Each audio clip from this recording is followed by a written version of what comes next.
আজ সাড়ম্বরে তিরঙ্গা র্যালি কর্মসূচি পালন করল কৃষ্ণপুর মণ্ডলের যুব মোর্চা।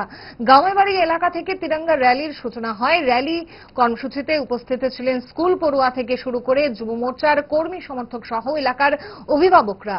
গাঁওবাড়ি এলাকার বিভিন্ন পথ পরিক্রমা করে এই সুসজ্জিত তিরঙ্গা র্যালি কর্মসূচিতে উপস্থিত ছিলেন এলাকার বিধায়ক মন্ত্রী বিকাশ দেববর্মা, যুব মোর্চার সভাপতি নির্মল দেবনাথ, মণ্ডলের সহ সভাপতি গোপাল দাস সহ বিজেপির স্থানীয় নেতৃত্ব।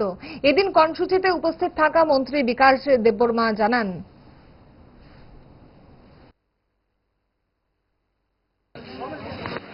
নমস্কার সব মিডিয়া বন্ধুদেরকে। আজকে আমরা কৃষ্ণপুর মণ্ডল উদ্যোগে আমরা তিরঙ্গা যাত্রা করতে যাচ্ছি।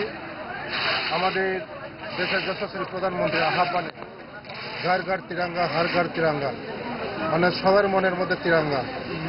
এই আত্মবলিদান ভারতবর্ষকে স্বাধীন করতে গিয়েছেন আমাদের বহু শহীদ হয়েছেন।